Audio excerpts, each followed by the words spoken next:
Welcome back again to another Chef Look Cooks. This is going to be the first in our new series, Patron Favorites. Some of you in the audience today are the reason why this is happening right now. The online sign-up form is still there. I have a good amount. I have enough to go all the way through June, but I would love more suggestions. Some of the ones are a little bit hard to cook in this space, so getting more suggestions gives me better options to do something that really works in here. For instance, today, we're not going to be deep frying our chicken because I don't have a hood vent. You generally never want to deep fry unless you have a hood vent because it smells horrible afterwards. And I don't want our program room smelling horrible for yoga this Saturday, although there isn't yoga this Saturday. But in general, we don't want to have that oily smell. So we are going to cook our chicken just a shallow fry. We're not going to bread it at all. And to sort of make up for that, I'm going to use some of these chow mein noodles, which you guys have maybe seen before, that are crunchy. And I'm just going to toast them up a little bit, get them a little bit more fresh and crispy. I'm also going to add a little bit of seasoning to them so they help, and you'll be able to crush them up. I'm going to crush them up right now. You'll be able to put them and sprinkle them on top, and that'll give you a little bit of the crunch to go with the classic flavor. These are not the ones I wanted. The ones I really like are the thin or thick noodles. They're kind of flat. You a lot of times will get them with Chinese takeout to sprinkle on top of certain things. And these ones are okay. They're crunchy. They're tasty. They've got that Asian flavor. But the flat ones that are more like a fettuccine that have been fried and have little bubbles in them, that's what you really want. That's what I was thinking when I wrote this recipe. But we just don't have them, at least not where I was shopping. So I'm just crunching these up a little bit because I don't want to get something too long. It's going to sort of fall off the chicken. I want something small that's going to stick to that nice sauce we're going to be making later.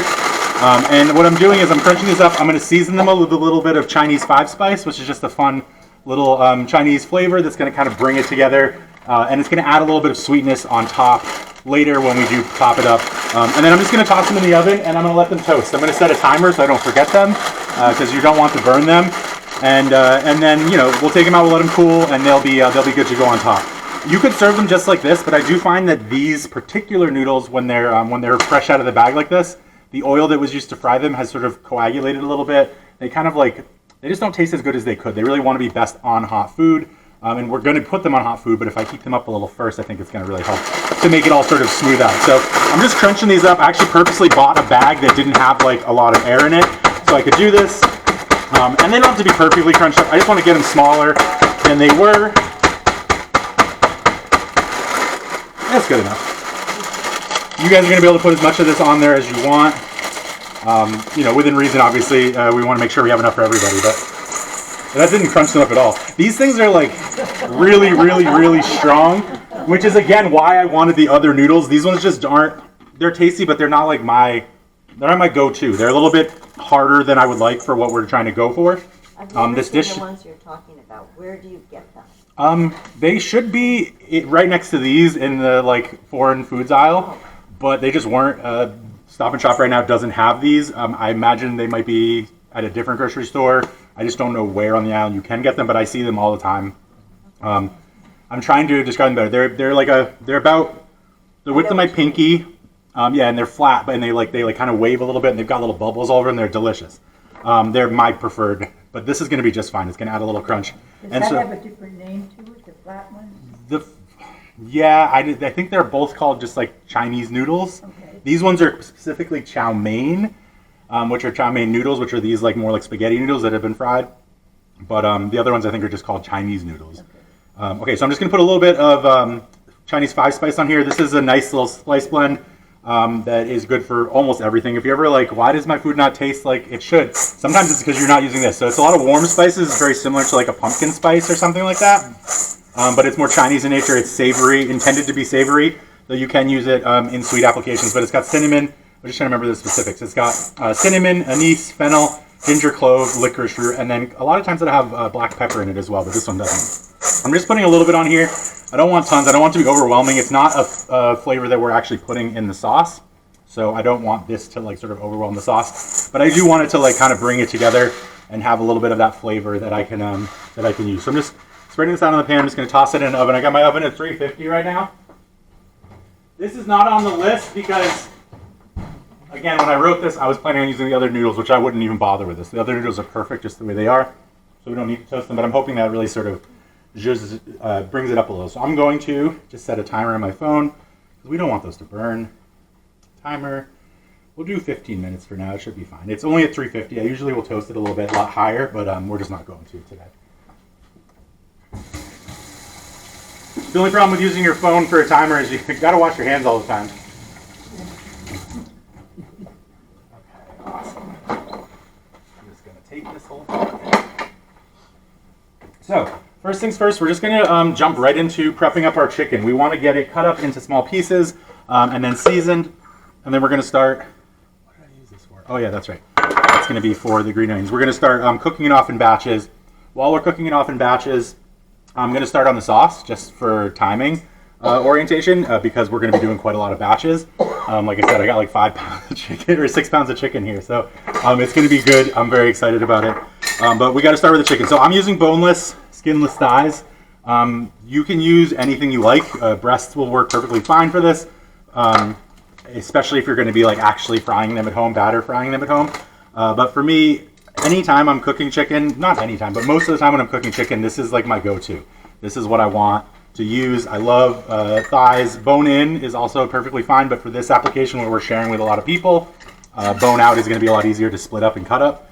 But you could do this as more of like a braise with the same sauce. Don't put the cornstarch in the sauce and just cook the chicken in that sauce, and you're going to get something that is not necessarily General Tso's chicken, but is going to be really, really tasty chicken, and you'd want to do that with the bone-in thighs. So we got some big thighs here. I'm just cutting them into bite-sized pieces, which tends to be about an inch. So I'm just cutting off sort of the pieces that are connected so I can lay it out like this and get a nice flat piece, so then I can then cut it into strips, and then those strips into cubes. Yes? Why thighs over breast? The fat content. So thighs tend to stay moist and delicious no matter how much you cook them, whereas breasts, if you overcook them even a little bit, just kind of turn into like a dry mess. And for this especially, when you're deep frying them, it just makes it a lot more user-friendly. And then today for me, I'm not going to be deep frying these at all, and I'm going to be cooking them and then kind of letting them sit for a bit. So I just want to make sure that everything tastes really good for you guys. So you could do a mix as well. That would work perfectly fine, but thighs also are one of the cheapest cuts of meat. Apart from wings, it's probably one of the cheapest ways you can get chicken into your diet. So I like that as well, that it's pretty accessible. So they just taste better, I guess, at the end of the day. Fat is really flavor. Thighs also have a lot of more connective tissue than breast does, and that also will add flavor, collagen and such. So it's just a good piece. And so again, I'm just laying these out in as flat as possible, cutting them into strips, and then cubing. And this is something you'll see me do with pretty much everything, vegetables as well. You plank it, turn something into a plank, then you turn the plank into sticks, and then you turn the sticks into cubes. It will make your life so much easier if you try and cut things like this in whenever possible. Thighs are really nice too because the way they cut them right off the bone, and they kind of roll out flat like this almost perfectly, which I really like. With breasts, you kind of have to like cut them in half because they're so thick a lot of the times, and you don't want like super thick pieces. You want something that's going to be able to be stabbed with a fork and put in your mouth without getting too much of that sauce all over the place. Sweet. I like chicken thighs. I don't know. As someone who's like cut up a lot of chickens in their time, it's fun watching them at this stage where it's like, wow, this is so easy. You cut up 100 chickens, have to cut them off the bone yourself. It's just a different experience, but this is kind of nice. And I do have 2 cutting boards. I have another one off to the side that I'm going to use for all my veggies. Just make my life a little bit easier. I don't have to sanitize this board completely. With modern chicken production, it's kind of a crapshoot whether you're going to get something that is safe or dangerous for you. But in general, chicken is not quite as dangerous as it used to be. We have a lot, modern techniques have really, while they haven't necessarily changed how the chicken is raised or processed, they've made it a lot easier to keep it cool on its way to you. And so, salmonella, while it's still a thing you have to worry about, especially in, public space where you're like at a restaurant or something, in your own home, it's usually not something that you have to concern yourself with. I'm not saying go out there and like lick your hands after eating raw chicken, though like we would probably be fine if I did that right now. But it's okay to sort of back away from some of the sort of terror that was instilled in me as well when I was younger about salmonella. It's really not as dangerous as it used to be. If you don't feel bad about throwing a hamburger on the grill and cooking that and eating it rare, you shouldn't feel bad about chicken because most of those things are they're sort of treated the same way. Awesome. Let's go.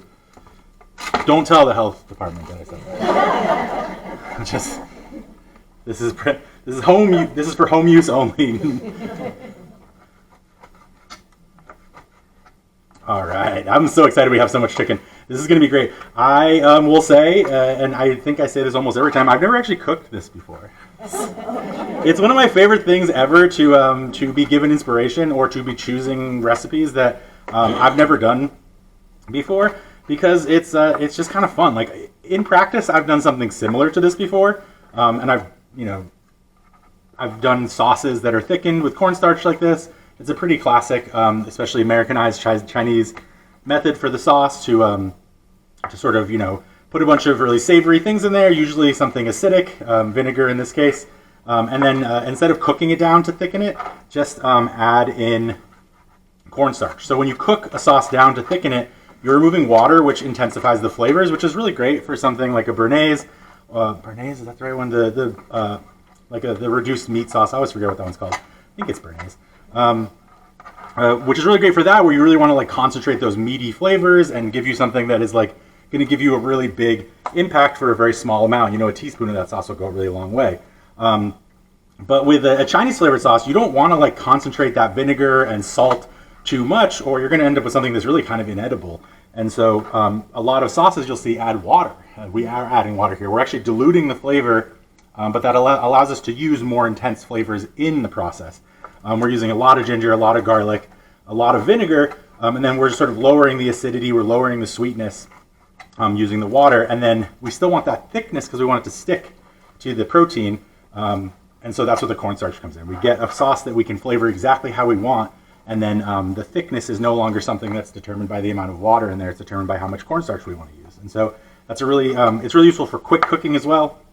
You can sort of season the sauce to your liking, get the flavor right where you want it, and then adjust the texture using a thickening agent. So again, a lot of Americanized Chinese is very, very fast food oriented. You want that food cooked pretty quickly. It's usually takeout or delivery, and so that sort of lends itself to the process.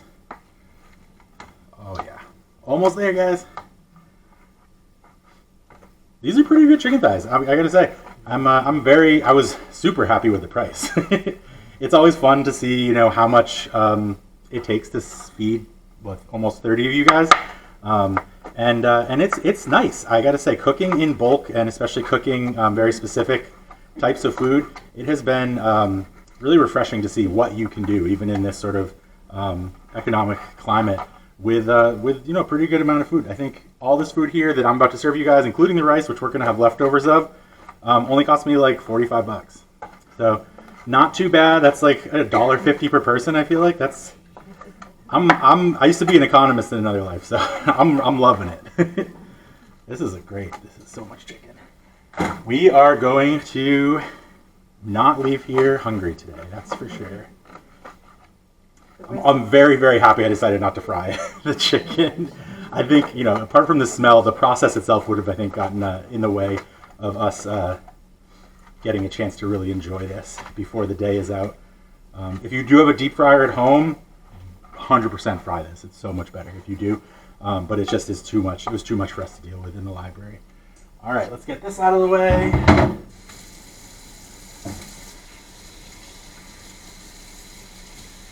Back to you. This particular recipe doesn't say how many it serves. Oh, that's a great question. It is sort of subjective, I believe. So let's see, that says 2 pounds of chicken, right? Yeah. So I would say that serves 4 me's maybe, and potentially up to 8 people, depending on sort of what kind of portion sizes you're looking at. Again, the more rice you give, the less chicken you have to give, but it's really going to depend on what you feel comfortable spending, and then also how much you like to eat. I would eat all of this if you gave me enough time. And some supplies maybe, but realistically, I think that would probably serve 6. If I remember, I usually pull a lot of my recipes from like other people, and then I'll sort of modify them as I like them. And I think a lot of the ones I was pulling from were either 4 or 6 people for 2 pounds of chicken. But I think classically it's 4 ounces as a serving essentially, and so a pound is 16, so 2 pounds that'd be 8. But again, 4 ounces for me, that's not enough chicken. But I'm, massive, so. Black pepper. Yep, so I'm seasoning with black pepper and salt. This is just gonna give us like our first sort of option. At this point, this black pepper shaker is not as good as I wish it was, but it's gonna work just fine. If you want to, this would be a time you could add other flavors in there. I've got a little garlic powder as well, which I'm gonna put in there right now, for instance. But you can add pretty much anything in. At this point, if you were going for a more sort of sweet and savory sauce, you could put in some of that Chinese 5 spice right now, and then maybe lean into that later when you make the sauce. Instead of using hoisin, maybe use like a little bit of like maple syrup and some cinnamon in there, something a little more sweet to go with your savory.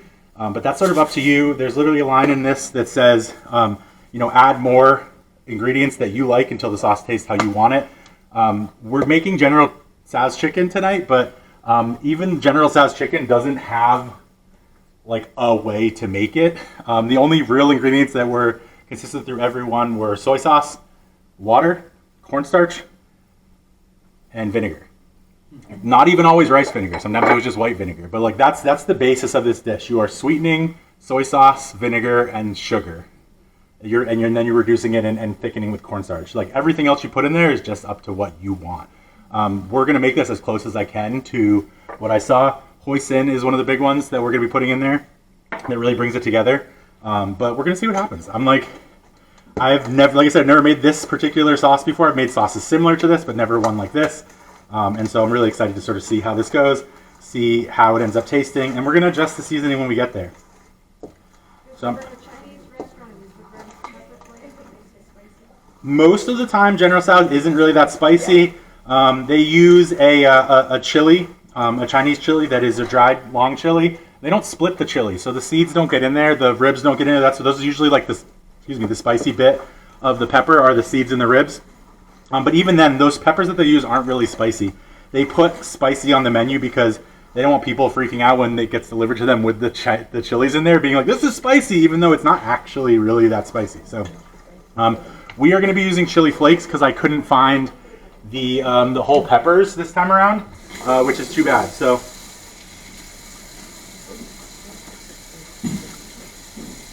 all right, let's get this guy heating up.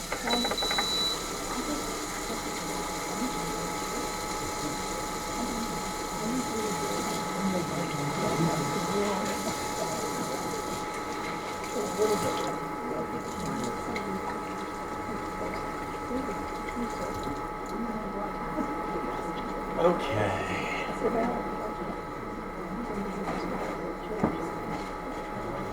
We have a question here. Yeah. Hi. Is red chili flakes and red pepper flakes one and the same? They're different in a way. So when you say red chili flakes to me, I would think that is any chili that has been dried and then flaked. If you say red pepper flakes, I'm thinking classic Italian red pepper flakes. With the seeds. But realistically, that does mean the same thing. Like if we look at it from like an English language perspective, yes, that's the same thing. But if we look at it from like a culinary perspective, when you say red chili flakes, I'm thinking of any chili that has been flaked. If you say red pepper flakes, to me that just like brings up that like classic, what you put on pizza, Italian red pepper flake. That's just sort of my opinion. I don't think everybody necessarily shares that, but that's what I think when you say that. So that would be the difference, I would say. Let's get our other cutting board over here. Okay, we got all sorts of measuring stuff here. That's going to be for scraping the pan. That's going to be good as well. Getting nice and hot. We're just going to use a little bit of oil, nothing too much. I just don't want it to stick. This is a fairly new cast iron, so it doesn't have the same sort of layer that my cast iron at home does. If I was at home, I would probably barely use any oil at all. But you can even see on that it just doesn't really have the same sort of layer. It looks like, in fact, somebody took a little bit of soap to this at some point, but that's okay. It happens, We rebuild our layer of oil. By the time I'm done with this thing, it's going to be beautiful. Whoever gets to use it after me is going to be like, who did this?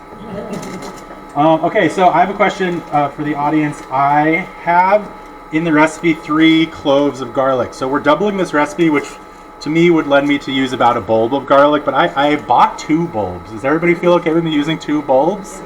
Yeah, okay, good. I always ask, I seem to always get the same answer. I don't know if there's a person in this world who's not allergic to garlic that doesn't just want more garlic all the time. I can't be the only one. Oh, sorry guys, you're gone forever. Whoop, there's our timer, perfect. Let's go take a peek at this oven. Oh yeah, perfect. Okay, so I'm not sure if you remember specifically the color, but they've darkened a little bit now, and I can smell, you can even see some of the smoke coming off of them. This is exactly what I want. These are a little bit softer now too. They taste good. Ooh, they're hot. Okay, so we're gonna turn the oven off. I'm just going to leave it open for a bit to cool down, but I do want to leave those in there because I want them to stay hot. I don't want them to cool down and have that oil coagulate. Oh yeah, I need to wash my knife.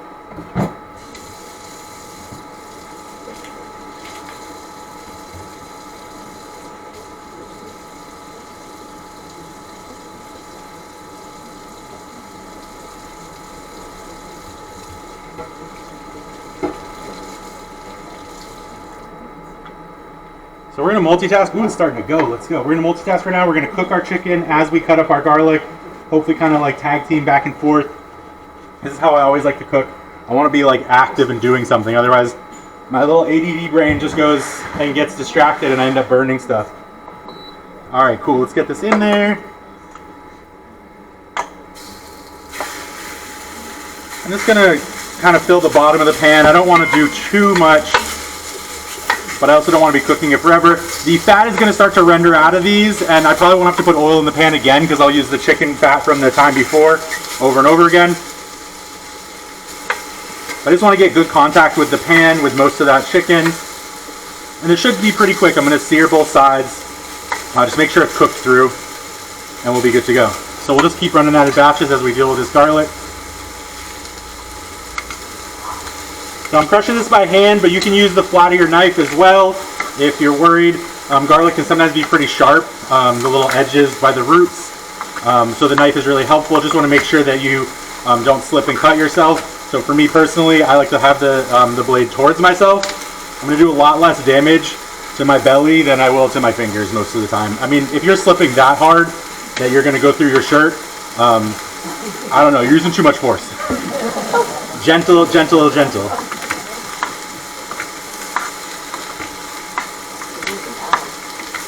Yeah, mallet works great. I know I've seen a lot of different people do different methods for garlic too.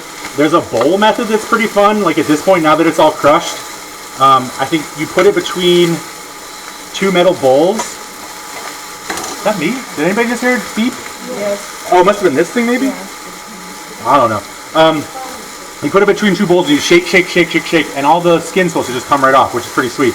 I had a friend do it once, and I ended up just picking garlic out of skins for about as much time as it would have taken me to just pick garlic out of skins normally. So I haven't seen it really done successfully, but I do know it's possible. There's a lot of people that sort of swear by it, but it's not a skill I've picked up. If you think it's a good idea, you should do it at home, or give it a try at least. I know there's a lot of really fun ways to peel garlic out there. You can also just buy garlic in the jar. For this dish especially, we're talking about a dish that is, trashy is not the right word. It's a special, it holds a special place in a lot of our hearts, I think. But it's not, the sauce is very sort of quick, comes together fast. It's got a lot of classic flavor things. Using canned garlic isn't going to hurt you. Just use more if you're worried about the flavor being a little bit less. But we're not going to cook this. We're not going to cook the sauce for super long, so it's not going to be. We're not going to cook out like all the flavor from the garlic. So the garlic, using fresh garlic, is going to give you a much more sort of poppy flavor in the sauce. If we were doing like a braise or something like that, I would push you even more towards canned garlic, where you're losing some of that flavor anyways. The canned garlic has been, pressure sealed, and so it's basically already been cooked for a really long time in that jar, which is part of the reason why it doesn't have as much intense flavor as fresh garlic. So if you're like doing a long cook with garlic, using canned garlic is sort of more acceptable, I guess. Although everything's acceptable when you're cooking for yourself. Don't let anybody tell you otherwise. There is no wrong way to cook food for yourself. It's not a thing. Yeah, literally don't listen to people who tell you otherwise, even if it's me. I would never do that though. If I ever tell you you're doing something wrong in the kitchen, you have to go find some safe adult and tell them that I've been taken over. and then go find me somewhere because I'm probably not eating well enough. All right, so you can see we left it alone just long enough that we got a little bit of color on there. Patience is key sometimes, especially when you're trying to get color. When we cooked mushrooms the other day for the egg drop soup, it was very similar.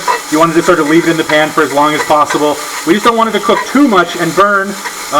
If it gets too far gone, it'll actually start to stick instead of releasing well, which this is doing right now. Let's shake that up. Try and get as much of the raw chicken in contact with the pan after our first turn. And it looks like this will probably take 3 turns to get all the way cooked through. That's okay, I got a lot of garlic and ginger to deal with, so it's gonna work out. Again, when you're cooking this for a smaller batch, you kind of don't have to do things all at the same time. If you don't want to, you can do it sort of as the recipe tells you to. But for me, I want to make sure all this chicken is done by the time my sauce is done. And there's a high chance right now that my sauce is going to be done before I'm done cooking all the chicken, just because I have so much chicken, which I'm really excited about, to be honest. Ooh, did this? Oh, that was what the timer was. It was my rice. Sick. Okay, let's get this out of here and get another one started. Ooh, hot, hot, hot. Oh, of course I jammed it in there.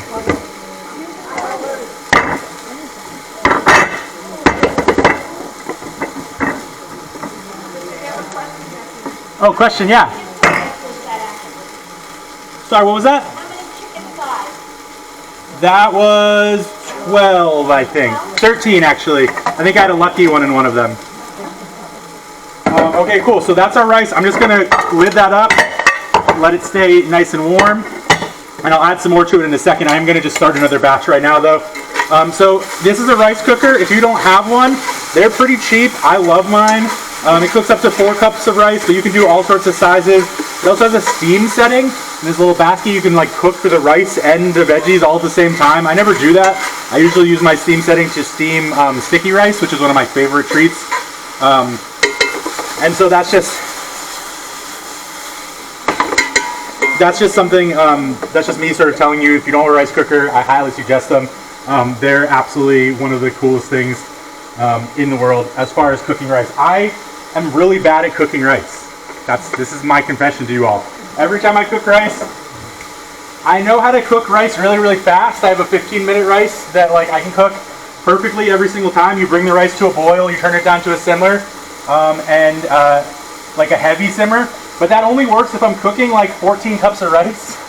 That method kind of burns rice if you're cooking a small amount. And so I don't often cook rice very well. And just every time I do it on a pan, I end up with like something that's soft and mushy, not the way I like it. But the second I got my hands on a rice cooker, my whole life changed. It has been like the best thing ever. So I've got some jasmine rice for us today too, which is going to be really nice. We got some really good smells to go with our sauce. I'm going to cook a whole other 4 cups. So most rice cookers will come with some sort of cup for measuring. It's really important to note that this cup is not necessarily a cup. It is the rice cooker cup. And so the rice cooker on the inside here has little numbers that say 1, 2, 3, 4. And 4 is for rice cooker cups, not for cups, which are a little bit bigger than my rice cooker cups. So if you try and put normal cups in there, it just doesn't really work the way you want it to. This chicken's almost perfect. Oh, it smells so good already. And it's just like salt, pepper, and garlic powder. Like, who needs sauce? We're going to make sauce, don't worry about it. And then for me, I usually don't like to rinse my rice. Classic, like if you're doing like a sushi rice, oh, that's hot. Whoops. You would want to rinse your rice until it runs clear. I don't bother with that. I usually rinse it like twice, if at all. I like starch with my rice. I'm not trying to rinse it away. For me, you know, it's just like eating skin on like vegetables and stuff. I'm not trying to throw away those extra calories. I'm eating food to get fed, you know. So for me, I don't really rinse my rice too much. I usually just do 2 times to make sure that any like weird factory dust is off of it, and then I'm good to go. And this is like literally the easiest thing ever. I make sure that's at the 4 cup mark it is. I turn it on and hit white rice. I'm done. That's it. That'll be done in like, well, at this point now, probably about 30 minutes, which is perfect. That's when we're probably going to be done. Okay, let's get this chicken out of the bowl. Get some new chicken in. What's about the arsenic issue? Kevin? It's really not. What's that, sorry? The arsenic issue for rinsing. Oh, is that why you're supposed to rinse rice for arsenic? Yeah. But it's, I don't It's probably like one of those old things that like was, and it probably is still honestly a concern. I did just say like I do it to get the factory dust off. So My kids do it. yeah, I would not be surprised that that's a good reason for it. I mean, rice, especially white rice, goes through so many mechanical processes before it gets to you. So I would not be surprised if there's like something weird on there. And like it's not going to hurt you. Culinarily, it's a good idea as well. Removing the starch is the main reason why you can get sushi rice to do the things that it does after it's cooked. Get it to stick together the way it is. If it's too starchy, it gets mushy and it cools poorly as well. So once you get it cool, it doesn't have the same mouthfeel. So yeah, interesting. Arsenic. I hadn't really thought about that, but yeah, I wouldn't. I mean, that's a perfect reason to rinse your rice. So we did rinse the rice. We just only rinsed it twice instead of like 8 times, which I think like there's some sort of haiku or something like that about how many times you're supposed to rinse your sushi rice, and I never do. I just never do. All right, let's chop up this garlic. We're gonna go as fine as we can with this, which is part of the reason why I crushed it up earlier as well. If I was trying to do slices for some sort of like Italian pasta dish, I would have tried to peel a little bit more carefully. But I know I'm gonna just basically turn this into a paste after, so that's why I didn't really bother. I'm just kind of bunching it up into little pieces, trying to make sure my thumb stays out of the way. Always keep your thumb out of the way. That's why you sort of curl over. This is going to create a plane, and then your thumb should never go past that plane, basically. You'll oftentimes see me use my thumb to like move things around, and it's pretty dangerous. Even I am scared when I do that, but that's healthy. You should be scared when you're using knives. Don't be afraid of the knife, but you should be appropriately, concerned for your safety, because this thing is sharp and it can harm you, but it won't if you use it properly. So don't be afraid that like, oh, I don't want to touch a knife, but definitely respect the tool. I'm gonna say it, I haven't cut myself in like 10 years, so very, very, very, very, very excited about that. I know I just risked all of the universe coming against me, but I'm feeling brazen today. Let's go. We're making Chinese food, so who cares? It's been a good long time. I'm really excited about that. It is the worst thing ever for those of you guys who cook at home, to cut yourself with a kitchen knife. It ruins the whole flow, the whole process. You're usually right in the middle of cooking something really important. Most of the time when I cut myself, it's because I'm rushing. So I'm like, well, great, that just made that a lot worse than it had to be. But I haven't had to really rush while I was cooking in a long time. And I think that's kind of an important thing and lesson to come. This is a lot of garlic. I'm really excited about this. This might... Is there such a thing as too much garlic? No. Okay, good. I'm just double checking with everybody, just in case you guys have dates after this or something like that. Honestly though, if you go on a date and they don't like your garlic breath, kick them to the curb. That's not a date you want to keep around. They're just going to keep complaining about that. It's okay if you're allergic. If you're allergic, I understand. Otherwise, you gotta like garlic. Just taking out some of the little chunky bits that aren't going up so bad. And I'm getting this pretty small, but I'm not super concerned. Again, if I was in a restaurant, I'd probably run this through a Roboku and have like it really, really, really fine, and it would be great. Roboku is like a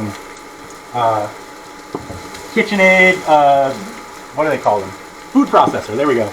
And so that would have like a really fine garlic, but this is essentially home cooking. I don't mind having some chunks. I actually kind of like having some chunks because then we can chew on them later. So yeah, this is getting good. Cast iron's nice too. It'll sort of take a little while to get hot, but then once it gets hot, it stays hot, which is really nice. I'm using metal here because I don't want the chicken to stick and start creating like layers of protein on the bottom, which will then continue just sticking and sticking. I also don't really mind a little extra iron in my meal. There's nothing I've ever gotten off the bottom of the cast iron pan that's going to hurt me. All right, sweet. So let's go ahead and get our sauce started. We're probably not going to finish this right away, but I'm going to get the garlic and the ginger just in there and sweating down so I can be ready to go when the time comes. I just want to make sure I pay as much attention to the chicken as possible because this is our main baby right here. We got to treat it well, you know? All right, sweet. So let's see. So normally I would have the garlic and ginger cooking in the pan that I cook the chicken in. But we're cooking a lot of chicken, so we don't have time for that today, so I'm going to do it in a separate pan. And then when the sauce is done, I'm going to pour some of it into this pan to coat the chicken. That way we'll still get that sort of chicken fat flavor in there. So because of that, I'm going to put a little bit of oil in here to start us off because normally I'd have chicken fat and chicken stuff, but I don't. So I'm using a little oil just to make sure my garlic and ginger don't stick, don't burn. Yeah, I just use like basic veggie oil, but you can use sesame oil, which will end up in the sauce later as well. It just doesn't have a really high smoke point, so you got to be careful. And with me doing multiple things right now, I'm going with the easy solution. But using sesame oil would be a really good idea. In fact, you could just use the sesame oil that is already part of the recipe and add it in now. Wouldn't hurt the process one bit. You could even add extra if you wanted to, if you really like the sesame flavor. Sorry, what's that? Yeah, well, yeah, definitely. You could use. Yeah, I think that's pretty classic actually for a lot of Chinese food. So we were talking earlier about how this sauce in this dish is kind of like it can do anything. So orange chicken, sesame chicken. When you see them next to each other with General Tso's, you're like, I don't understand necessarily the difference. Orange chicken usually has a little bit lighter, brighter sauce. Sesame tends to be a little bit darker. The main difference is just a couple ingredients. They all have vinegar, sugar, soy sauce. Sesame chicken has a bunch of sesame oil and not much else more. General Tso's, which we're doing now, usually has hoisin or ketchup. I actually thought we had ketchup here and we don't have ketchup. But that's part of what gives it sort of that red color. So I'm just going to use more hoisin, which is totally fine. You want ketchup because it's sweet and red. So it helps give a color to the dish. But hoisin's also sweet and perfectly fine and tasty. So we're going to use hoisin, just a little bit extra hoisin, a little bit extra vinegar, and a little bit extra sugar to sort of fake like we have ketchup. It is going to make the dish not quite the same color as you would expect it to be, but that's okay. It's not tons of ketchup, so the flavor shouldn't really be affected that much. The ketchup is really in there for the tomato paste and that red color that it's going to lend to the eventual sauce. And then orange chicken, you're basically the same thing, but instead of using a lot of vinegar, you use orange juice for the acid, and you reduce that down. That's why you get the orange flavor. But realistically, at the end of the day, they're all essentially sweet and sour chicken. They're a sugar, vinegar, or acid-based sauce that has then been thickened.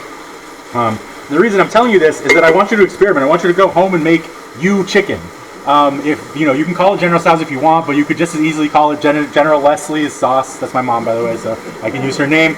And it's going to be delicious, and you can tell your friends that you came up with it all on your own, and you didn't steal it from anybody because it's not something that can be stolen. It's just like open. Question in the back, yeah. So a lot of times in some Chinese restaurants, broccoli is a lot of times set in here. But for me, honestly, I would want tofu. I would probably roast my tofu so it gets like a nice crispy outside, and then I toss it with the sauce, much like we're going to be doing later. But I'd also probably do tofu, broccoli. I just love onions and everything, so like my answer is going to be onions, realistically. But I don't think that that's necessarily the right choice. I just think I love onions. I want to do like nice big chunks of onions as well. So I would say onions, broccoli, tofu would be great. Anything that has like a nice sort of texture would be good as well. Like summer squash would be great in this, I think, as well. Let's see, what else? I mean, you could probably do like sweet potatoes or potatoes, but I think the text they'd fall apart too much and they'd start to sort of dissolve in the sauce maybe. Oh yeah, definitely, 100%. Cauliflower, broccoli, I would say interchangeable or probably both at the same time. They're both really like classic like Asian sides anyways. A lot of times you'll see them going, beef and broccoli being another one of the sauces. Heat up faster. We're just going full bore on everything. Let's go. Oh yeah. Garlic's just starting to get warm, so hopefully you guys are going to be able to smell that soon. So the ginger I just took out of my freezer. I've told you guys this trick before. This is the best trick ever for doing ginger. This is a microplane. Really useful for doing zest and small shavings of vegetables. Like I think we did carrots on this the other day. I'm going to use the bigger one because I do want a little bit of texture to this ginger. But a lot of times I'll use this one and it makes almost like a ginger snow. The reason I put it in the freezer is ginger's a little soft. And when you try and microplane it while it's not frozen, it kind of like gets squished. It's just not where you really want it. If you want to grab a chair, you're welcome to grab a chair. There's a stack right there. You just come on, sit down. We're doing Christmas style here. Everybody gets food. I literally have so much chicken, so it's going to be perfect. So I'm using the bigger one because I want more texture, but you're still going to get sort of a snow. It's just going to be a little bit bigger snow. And so the reason I like freezing it is it runs through the grater a lot better when it's hard. The freezer gets rid of sort of ginger's one sort of weakness to being microplaned, which is that it's a little bit soft and incredibly fibrous. So that fiber gets stuck in the microplane, and then you end up pushing harder to get it through, and then you smush the ginger, and then you end up with ginger you can't really use, and it just kind of stinks. But when you freeze it, the fibers are a lot more solid, and so they get cut a lot easier. It's very similar to like how I would do a beef carpaccio, which is essentially just raw slices of beef that are seasoned. I would freeze the beef almost completely, and then I'd use a really sharp knife to slice it, or I'd use a deli slicer. If you tried to do that when the meat was raw, it would be too soft. You would tear, it would get holes in it. But when it's raw, all the proteins are very rigid. The water that's in them at least has frozen, and so it's a lot easier to cut. And so this is the same process we're using on the ginger right now. We are cutting it while it's frozen, which lets us cut it a lot easier. You do need a very sharp knife to do this, or in this case, a microplane, which is just like a whole bunch of tiny sharp knives. But you can see the fibers, even when it's frozen, don't like going through here. So if I tried to do this without it frozen, I don't think I'd be succeeding at all right now. You have to peel the ginger. No, I never peel my ginger. I don't peel a lot of vegetables, as you guys have probably noticed over the time. You don't have to peel your ginger. The ginger skin is so thin. It is honestly, in my opinion, a waste of your effort to peel it. You are welcome to peel it if you want to. I'm not going to tell you how to run your own kitchen, but you will never see me peel my ginger. I worked at a restaurant, like professional restaurant, that never peeled the ginger, and I was like, if they can do it, I'm not going to do it. So we're getting a little like nice crispy bits in the center here, just because I have a smaller actual burner space than this pan. But normally you'd have that sort of starting all around the pan. And that's why I'm trying to watch it as best I can. Garlic's starting to cook down. That's great. Should be ready to go for my ginger soon. I think we're like 2 more batches of chicken. I think everything's going to come together right at the right time.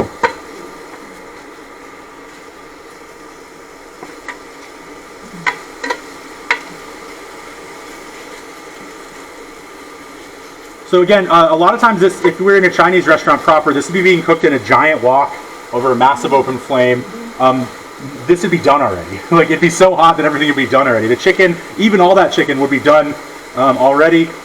And that's kind of the nice thing. If you have like a really big fire-based, gas stove, and you have a wok at home, this is going to be some of the funnest, most fun cooking you've probably done in a while. I really like cooking. Especially it makes sense. Obviously, Asian foods cook well in a wok, but the sauces are just easier to come together. Everything kind of just makes more sense. There's even a cookbook we have out on the shelves out there that goes over like everything in a wok. Like, they have a little wok and they have a little like clock in the wok that tells you like when to add each ingredient. It's a really fun sort of like visual sense. But the cool thing about a wok too is you can like push things to the side and cook something completely separate in another place. They're just really cool big pans. They're designed that way on purpose. I don't want this garlic to burn. They're designed that way on purpose, so you can like tilt the pan and hold this part over the fire while that part's cooling. They're really cool. I do have one at home that's non-stick. I have an electric range though, so that's why I have a non-stick one. It's just the temperature just never gets as even as you want it to. Ooh. It's kind of hard to cut yourself on a microplane also, which is another reason why I really like it. You can kind of just go fast.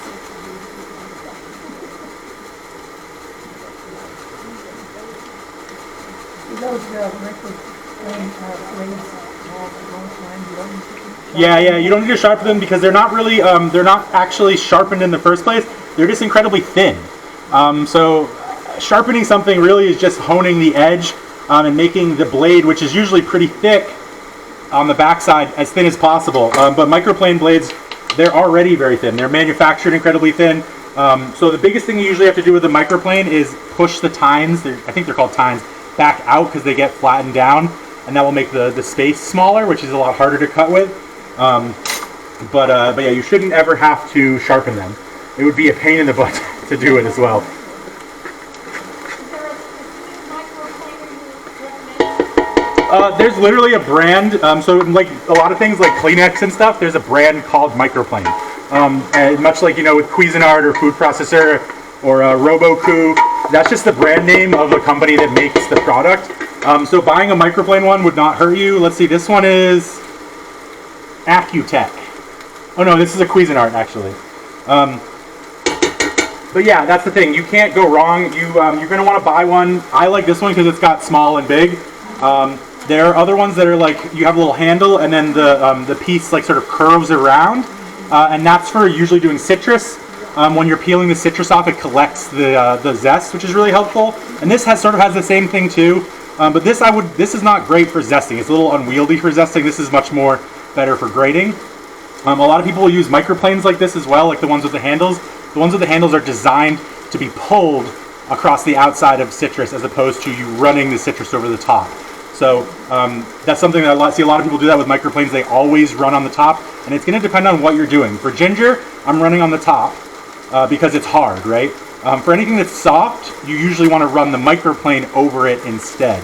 That's usually going to be citrus skin, but it can be, let's see, what else would I do that with? It's pretty much only citrus skin, let's be honest. But that's kind of a little microplane lesson. And I learned that in a professional kitchen as well, which I guess really the story of today is, do you ever get a chance to work in a professional kitchen? Take it. Don't make it your career. It's not that it's a bad career. It's just kind of punishing. But it's a lot of fun. You learn a lot, and you get to eat a lot of really good food. So I think that's going to be enough ginger. We're going to call it there. I'll put this back in the freezer. I don't have to do anything. That's just in the freezer loose. Like, it's going to be fine like that for so long. Because all the moisture is frozen, it's not going to dry out like ginger would if you left it out on the counter. It's just going to sit there and hang out and be ginger in your freezer until you need it. So it's really good for making sure you don't waste food as well, which I'm always a fan of avoiding food waste. Yeah, nice. This chicken's gonna be so good, guys. I'm really excited about this. I'm pretty much always excited about cooking here, but this is one that I have liked eating and just have never really gotten a chance to cook before, so we're really bringing it together. So this is getting a little dry in here, and that's totally okay. I really just want to sort of cook this down. The garlic already got a little brown. I'm just trying to get a little bit of heat on that ginger to help sort of thaw it for one thing, but also to sort of get those flavors coming together. So while that's happening, we're going to get our liquid ingredients together for our sauce. And so we're going to start with soy sauce. There's going to be a cup of water in here as well. Honestly, I might triple the sauce just because I have so much chicken. I want to make sure I have enough. So actually, let's do a triple. So that's going to be 15 tablespoons of soy sauce, which we're going to go, that's almost a cup of soy sauce. So 4 tablespoons is a quarter cup, times 4 would be 16. So we're just going to use a whole cup of soy sauce, which I think is like this entire thing. Let's see what we get. We might not have enough soy sauce, which will be fine. We can always just use salt later. Yeah, perfect. Good enough. I always love using everything up. All right, cool. So that's our soy sauce. 3 tablespoons rice vinegar. We're going to triple that to 9, which again is going to be about 2 quarter cups.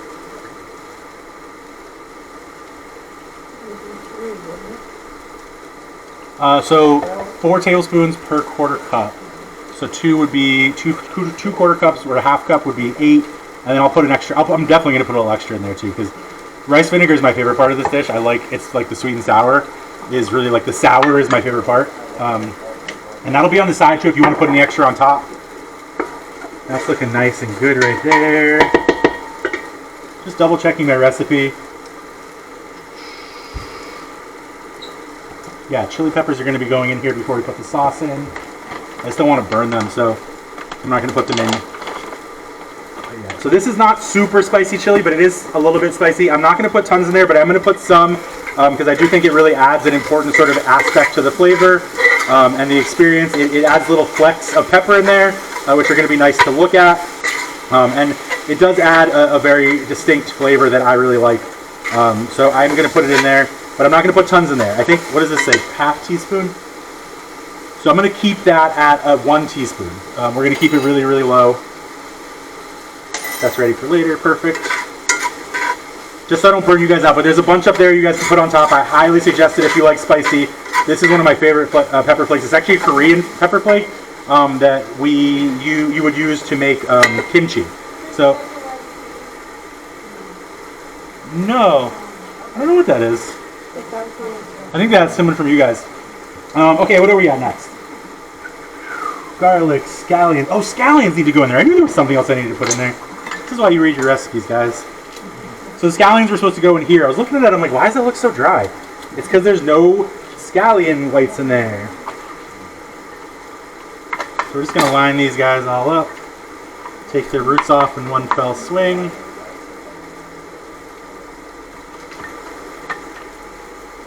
Missed one.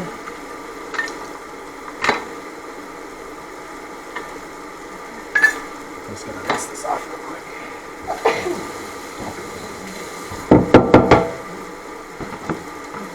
Okay. Not the greatest scallions at the grocery store the other day, so these ones are a little bit floppy, but that's okay. Not going to hurt anybody. They're going to get cooked soon anyway, so just making sure there's nothing too soft or stringy.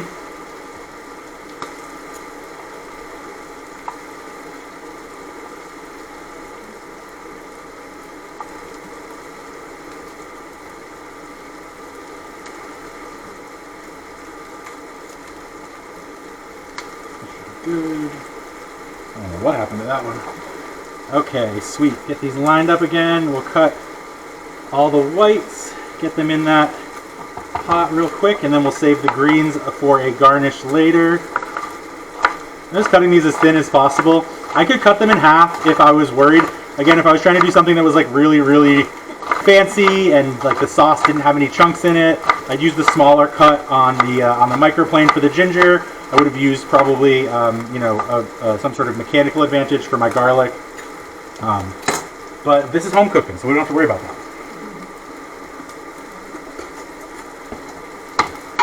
Oh yeah. All right, that looks a lot better.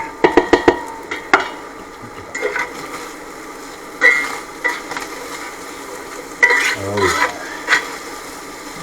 yeah. Oops, bye chicken.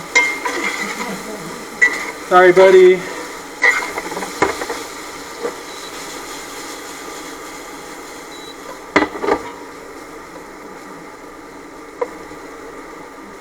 Let's double check this guy real quick. Oh yeah. So as you can see, as we keep sort of getting more and more layers on there, we're getting this like nice little centerpiece. I'm just going to leave it for now because when I put the sauce in there, that's going to start to dissolve a little bit.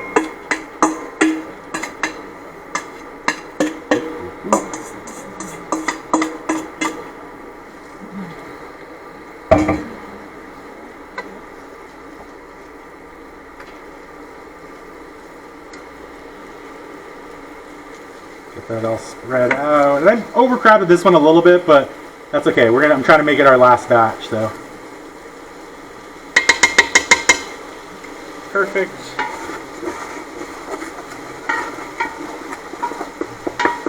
Oh, that's gonna be so good. Okay.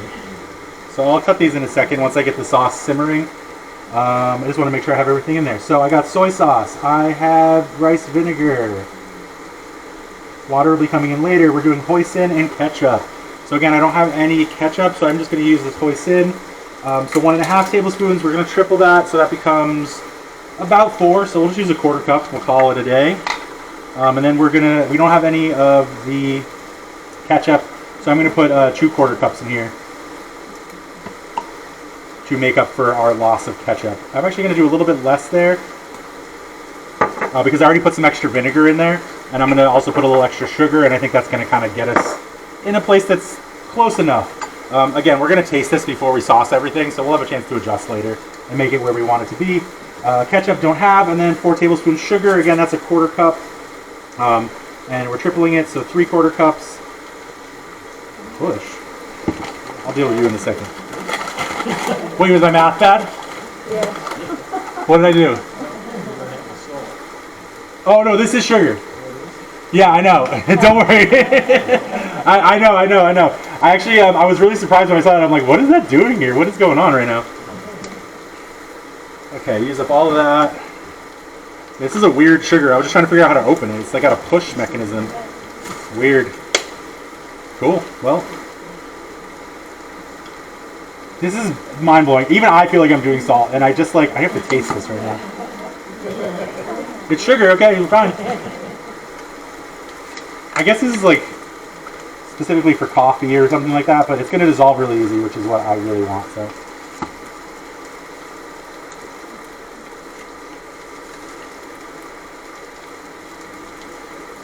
Come on. So because of the way I'm doing this, I'm going to have the sauce on the side, so I'll be able to use exactly how much sauce I want.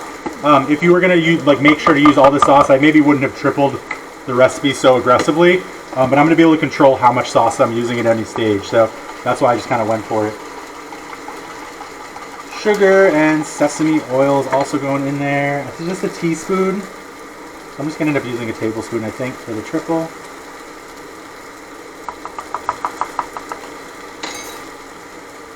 I made a mess today. I'm usually a little bit cleaner than this. Alright, let's see. We don't have the water. We got soy sauce, rice vinegar, hoisin, double hoisin because we don't have ketchup. We got sugar, we got sesame oil. Cornstarch is our last thing to go in there.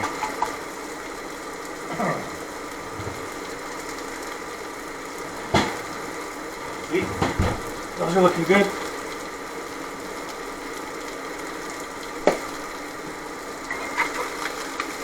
Oh yeah.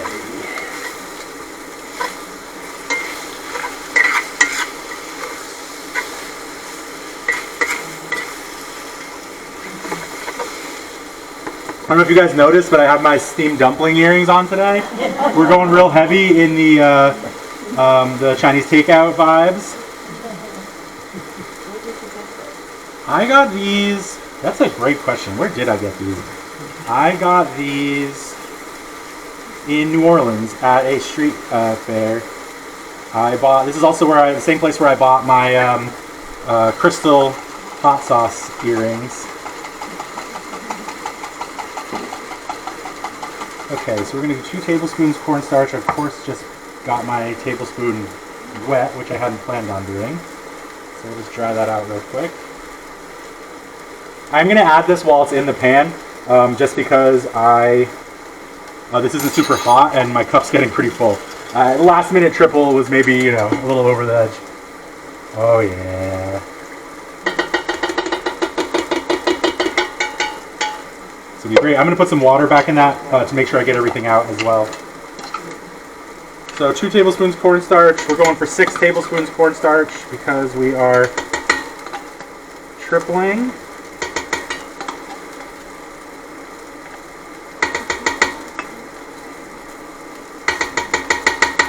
I'm going to hold one off just to see where my thickness ends up.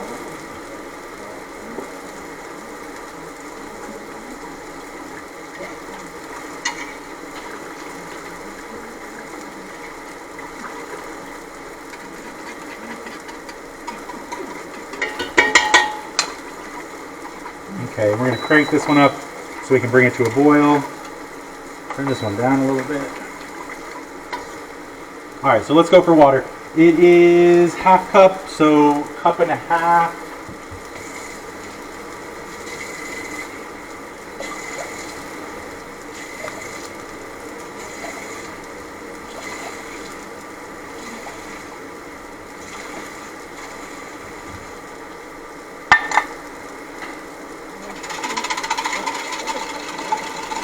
Again, we're doing this because we put a lot of soy sauce in there. We put a lot of vinegar in there. We put a lot of sugar in there.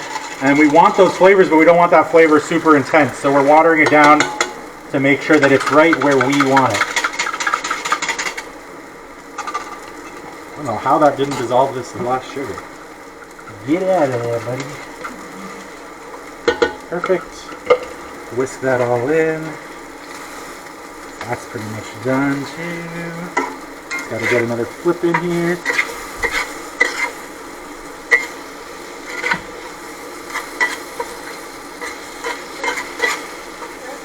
Yeah, hi.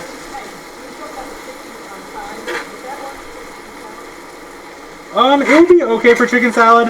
I think the thing that I really like about chicken thighs for like a hot dish, in that they have like connective tissue and stuff, doesn't work as well once you cool it down, because those connective tissues that would, when it's hot, be almost liquid and easy to chew, will start to cool down and be a little bit more chewy for the chicken salad.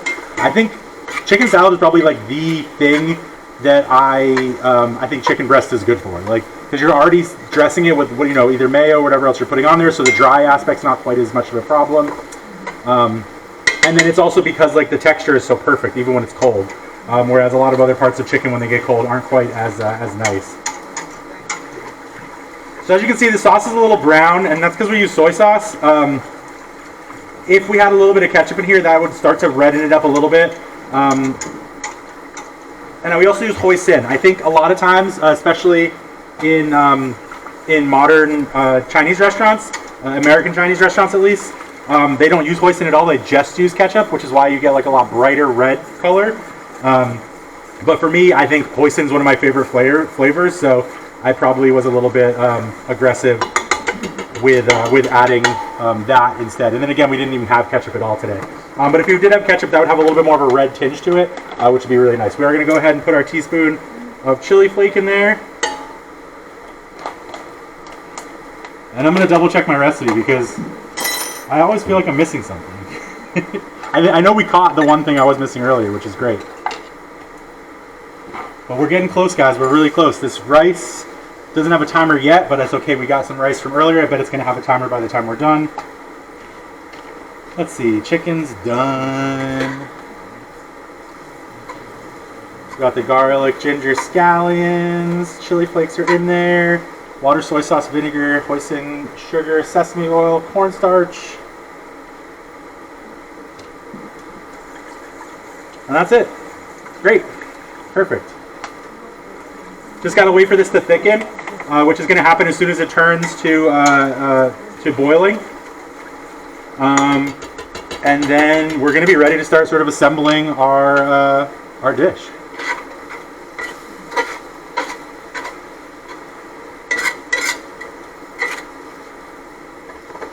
Yeah, see, I overcrowded the pan on this one for sure. You can tell because I'm like getting kind of like a sauce at the bottom, and that fond or that sticky protein that was at the bottom is starting to come up already because I'm getting more water from this chicken coming out than I did on the previous batches.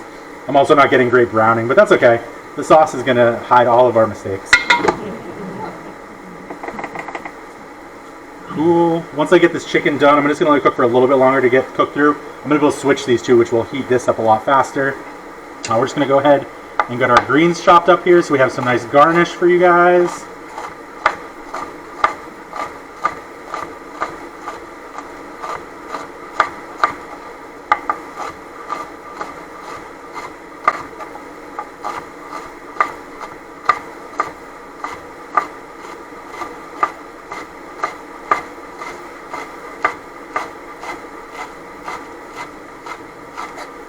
Good enough. I don't think I need a knife again, which is kind of nice.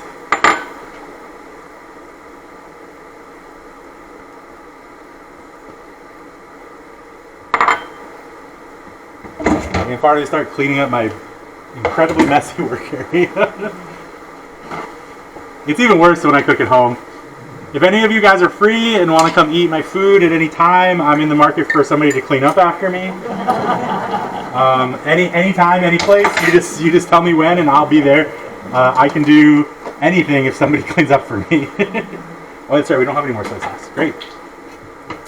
Didn't end up needing those, that's great. Put some hoisin out there as well. Sesame seeds, you guys are welcome to put as much of this on as you want. I'm not going to put any on the chicken myself, but please do put some on. It's delicious, it gives a nice little extra crunch. 5 spice as well if you want to put a little bit on. Probably wouldn't put any sesame oil on. You could though if you wanted to. It's just usually not as good raw. Yes. Huh? Oh, okay, cool. That's actually great. So I did do a little research into this. He was just a dude. He was just a guy, and it's not even really confirmed that he even ate this chicken. Yeah, it's one of those things that like somebody made this dish and was like, yeah, I'm gonna name it after this general because like that feels like the right thing to do. But like it wasn't like he like asked for this dish or anything like that. I mean, most of the ingredients like he wouldn't necessarily have had. Hoisin would have been one for sure, but like it wasn't something you could just make, the same way every time. So yeah, it was just some guy, and that's part of the reason why the dish has so many names. It's not always General Tso, it's sometimes General Gao, or Sing, I think is another one. Like, it's got a lot of different names, but it's a general's dish essentially. And I think the main reason behind that was to be like, ooh, look, you're eating high off the hog. You know, you're eating something a general would eat, right? So even though a lot of the times you're making the dish with cuts that are not necessarily. Oh, great, we got 10 minutes left on this rice. We're doing good. Okay, I'm gonna take this chicken out. And we're gonna go ahead and switch this guy over here.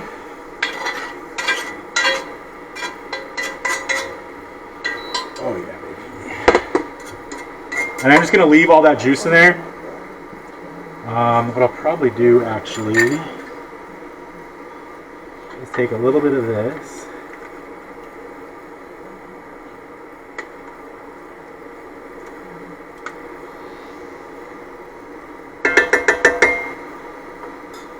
I'm just going to scrape that all up.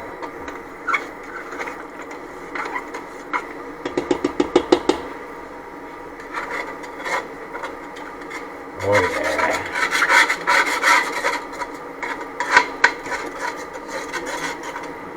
I'm just scraping up all that protein that cooked to the bottom of the pan, getting it incorporated into the sauce. It's going to add a nice little sort of umami flavor into it. And you can already tell this is starting to thicken up really nice too, which is great.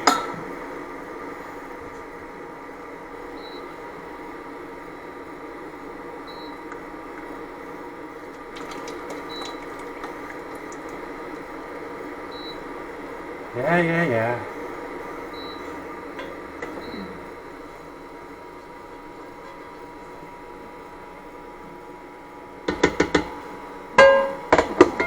Okay, perfect. Whisk. Good, we got that boiled really fast on this other burner.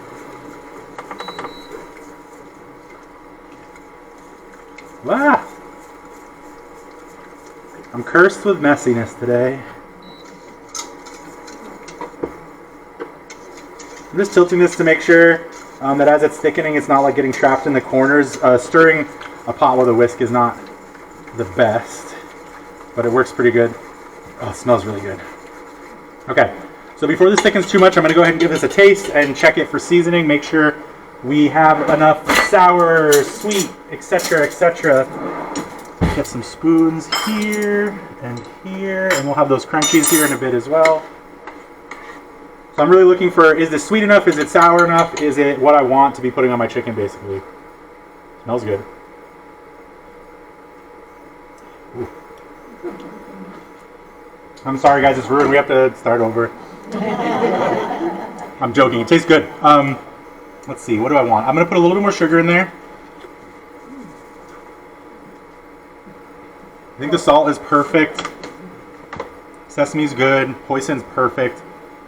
I'm kicking myself for not having the ketchup because I think the ketchup would have added exactly what I want right now. But I'm going to hit it a little bit more vinegar. It's not quite sour enough. That'll be a good counter to the extra sugar I put in there as well. And I think that's good. We're going to call it that, just like that. So we're going to turn this down. I'm going to get a nice hard boil on this. And I'm going to turn it down to low. And we're going to start doing batches of the chicken and saucing it up.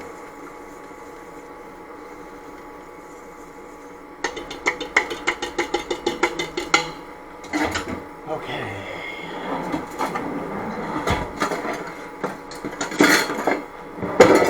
Whoops. Third cup go.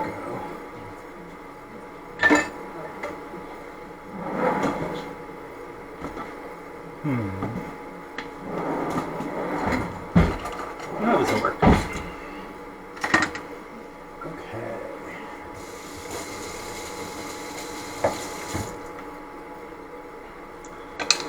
So take this off. Rice is still nice and warm, which is good.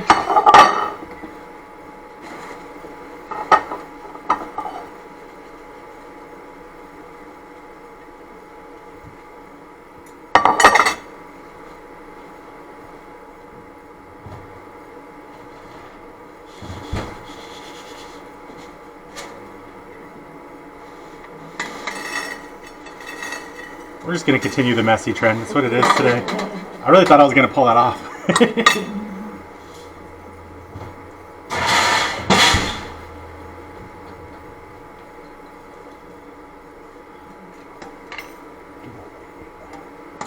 Don't need any more cornstarch. That's definitely good. Okay, that's nice. Come to a boil.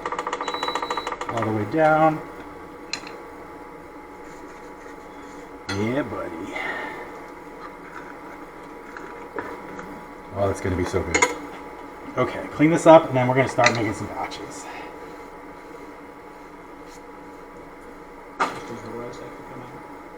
I got 5 minutes on the rice in here. So I was just getting this ready.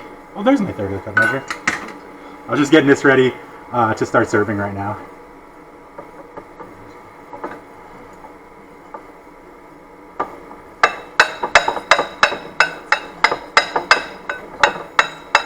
I guess I'm gonna put this back here. That makes more sense because I'm gonna be serving it from back here. Okay, so I'm gonna switch these back now. Keep that on low. Put this at about 3. We'll go ahead and just stir this chicken all together so we get it all sort of mixed up, all the different pieces. Get the temperature nice and even so we know that we're being consistent here. And we'll just toss some batches back in there. I think I could probably sauce it in about 3 batches. So.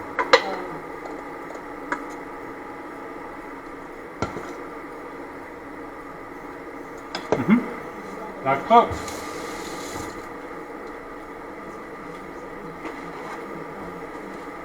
All right. Chicken in the sauce. That's a good question. I don't remember. I tripled the sauce. I want to have control over how much sauce gets put on the chicken, so that we don't like over season it. That's the main reason why. And then like a secondary reason why is it's for consistency, I guess, in some way. Like I like to have control over how much sauce exactly, but also this is kind of like to like really finish the recipe. I know I always go off script, but like this is what you're supposed to do. But yeah, no, you're right. With this situation, putting all the chicken in the sauce will work just fine. I just have a feeling, looking at this sauce, that I'm going to end up with like a puddle of sauce, and it's going to make serving kind of awkward. I want the chicken coated, but I don't really want extra sauce usually. All right, let's go. I'm going to try and do, let's see, how many people do we have? 2, 4, 6, 8, 28. Sweet. Let's go. So 28 divided by 3, so that's like 9-ish.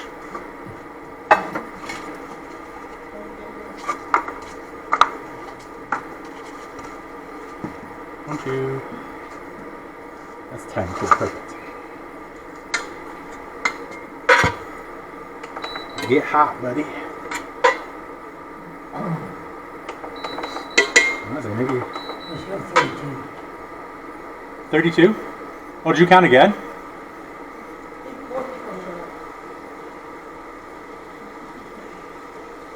You just counted. I'm just going to trust you. Sick. 32, man. That's a record for Chef LeCook's. Let's go. I think I am going to use this. It's going to be a lot easier to serve than this thing.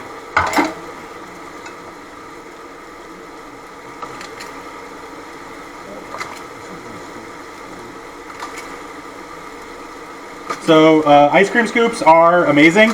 They're really good for making cookies. They're really good for portioning pretty much anything. In this case, I'm using them for rice. If you don't already have one in your kitchen repertoire, I highly suggest getting one. They're freaking amazing. They let you do stuff like spoon out 10 bowls of rice in under a minute. You know, I would never have been able to do that without this ice cream scoop. Okay, let's get some sauce. I'm going to start with just 1 scoop. I think that'll be good. And we'll see how she looks after that. Oh yeah, baby. This is gonna be so good. What's that? Yeah, I don't know the word. Too much fun? Are you sure about that?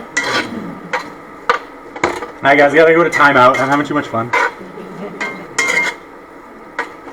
Okay, yeah, that looks perfect. So 1 scoop is going to be it for sure. If I have some extra sauce, I'll put it out for you guys to drizzle over the top as well.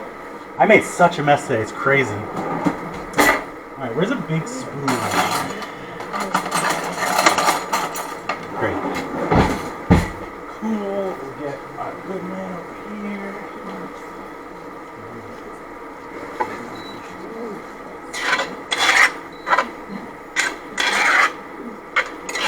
Okay, I'm gonna get about 10 for this, so I'm just gonna start with a scoop for now.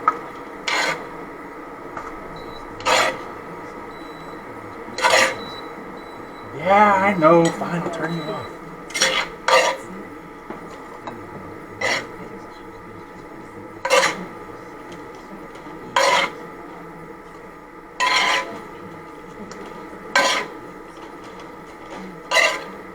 Oh, sweet. We have a good amount. Okay, let's go.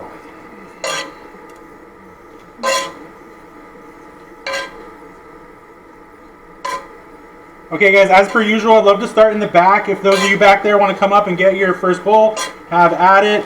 I think we might have some leftovers for seconds if you want to, but I do want to make sure the staff gets some as well. They've all been very, very excited about this. So if I cut you off from leftovers, it's just because I really love my coworkers. It looks delicious, thank you. Yeah, of course. I gotta zoom in. And just put anything you want on for the sides. That's all up to you.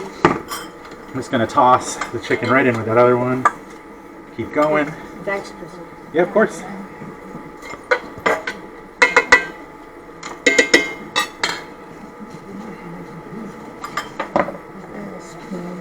Yeah, there should be one right there.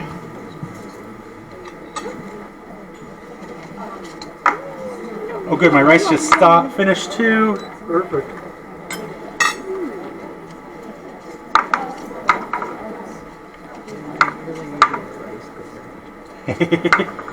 Yeah, I can't suggest putting the crunchies on top enough. That was sort of my my compromise with not frying the chicken, and I think it's going to be a really good addition.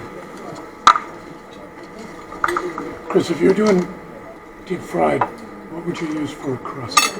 Oh yeah, great. I should have talked about that. So if you were going to deep fry this, you don't need to do much. You basically just need cornstarch. Same cornstarch we use to thicken the sauce will make a really good crispy crust on the outside of the chicken. And then I would just either deep fry or shallow fry. You can do cornstarch and then like an egg mixture as well, but I just don't, I think it ends up being too much work for something that's eventually going to end up just getting soggy with the sauce anyways. So I usually don't, usually people who are doing that are chasing like the crispiest chicken, and I just don't think it's really something realistic, in my opinion, for this dish. So I would just stick with a basic cornstarch batter. That's going to work just fine, especially with chicken thighs. There's enough fat in there that it's going to make a really good batter without really a lot of extra effort. And you just do exactly what I did now. You season it like that, but then you also put cornstarch in there as well. Mix until the outside stays dry, basically. And then you're good to go. Thank you so much. Yeah, of course. Oh, sorry, I turned this one off. I'm like, why isn't this heated up yet? Good. It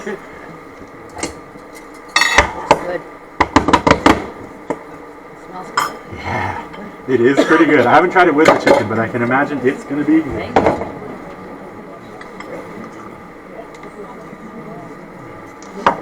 you. Just be careful for those of you who are getting the last batch here. This rice is hot. The people who got the first batch got decently hot rice, but I got a delay because I forgot to turn this back on. It was supposed to be perfect. In fact, it was going to be perfect, but I was sitting there watching it like, why isn't this on? Good idea. Which part? Oh, yeah. Oh, yeah, Mom, by all means. The picture queen over here. The boy.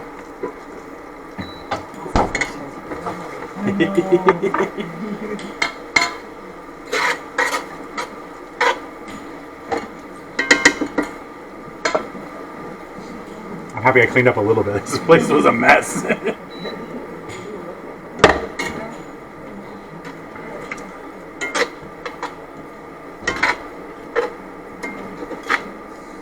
Looks amazing. Yeah, I'm really excited about this. How awesome. Thank you so much. Of course. So yeah, as you guys can see, as you mix the sauce in with the chicken, the sauce thins out a bunch and you can see the coloration better, which is where that ketchup really comes in for that classic sort of red color that you're probably used to with this. Higher!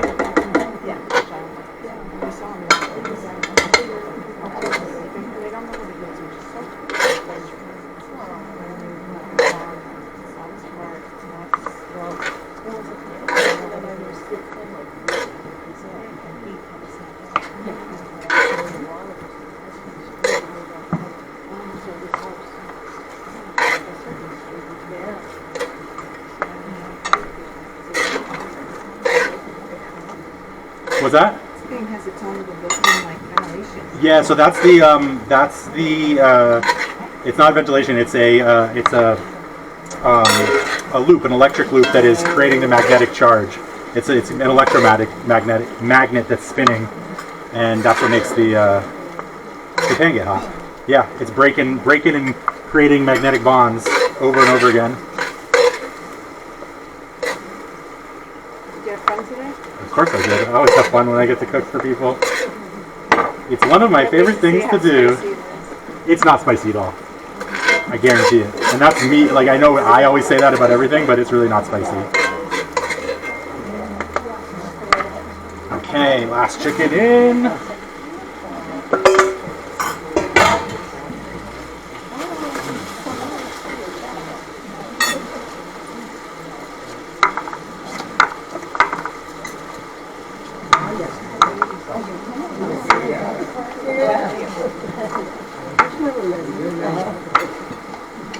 What a treat, this. Oh my goodness. Yeah, it's going to be pretty good. It sounds like I did okay from nobody complaining in the back. Are we doing good? Okay. Again, if you don't like it exactly, you can change it. That's the best part about this dish. You can change anything you want about this sauce. You want more soy sauce? Put more soy sauce in there. You want more vinegar? Put more vinegar in there. You want it spicy as all hell? Put a whole bunch of spicy peppers in there. You want just ketchup and no soy sauce? You can do that. You can just do water, ketchup, and cornstarch. It'll be delicious. You gotta like ketchup, but still. I love ketchup, so it'll be delicious. Where do you order that? That I got at I think that was at Stop and Shop actually. Yeah, it's just in the spice. I think it's in the Asian food aisle. They might not have it anymore, but the old Stop and Shop had it. So.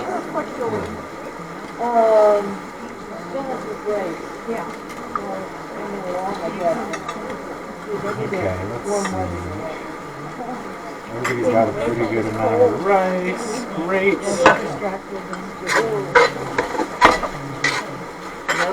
Yeah.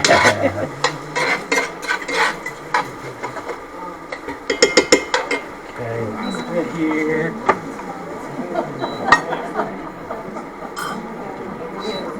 I don't know if anybody wants any extra sauce. There is a little bit more though, just in case.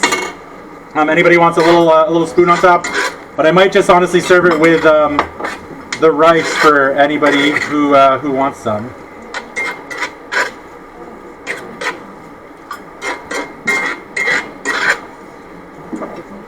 Oh yeah, really good quote I meant to share with you guys, but it kind of lost me. I was watching this this webinar about cooking today, and one of the people was talking about potlucks, which is a really fun way to sort of share food with each other. And you know, that's going to the holidays. I'm sure some of you guys are going to do some potlucks as well.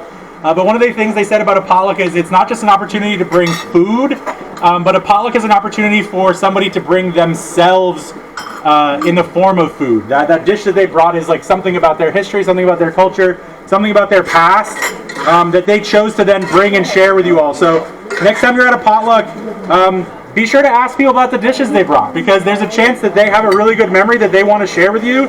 And I just had never really thought about that. It's always been about the food for me, and I love that concept of a potluck being people bringing themselves in the form of food. So anyways, now I've shared it with you. I've officially done my duty in sharing that bit of wisdom. Do you have red pepper? Did it already? Just a little bit. Just that teaspoon for the whole sauce, which I think is, for me, not enough. So if you like spicy, I would definitely put some on top. And that's definitely more of a sweet pepper. It's not really super spicy. By the way, there's a documentary that came out about 10 years ago about this dish, Oh, really? and it's really interesting. What do they say about where it came Well, from? it turned out after the Chinese were expelled from California after building the railroad, Okay. there was a board that was set up and sent people all over the country to set up Chinese restaurants, and this was one of the dishes they thought Americans would like. Oh, I love that. Okay. I love that it was like a business decision, basically. There was a little bit more sauce. Yeah, of course. That's why you can go to almost like any one-horse town. There's always Got a enough Chinese of it. restaurant. They made sure there were not too many. Yeah, exactly. I love that. I love that it was like a plan Yeah, it was. from the start. Okay, cool. I think we made it. Is this the last? Are you guys the last people? Yes. To eat? Sweet. We did it. I made such a mess. Staff may or may not get any. They'll get some. And I got the sauce to serve them with some rice. Which is like, honestly, the chicken's nice and all, but the sauce is where it's at. Chili, right? Yep, that's the chili flake.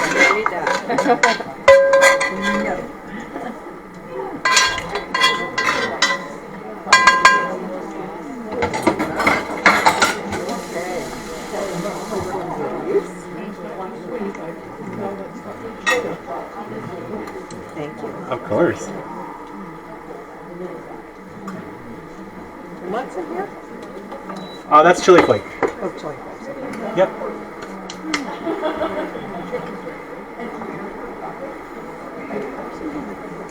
Everybody's had some? Oh, heck yeah. Okay, good. That means I got 5 for staff. Well, 1 for me, 4 for staff, I guess. Sweet. Oh, everybody's going to be excited.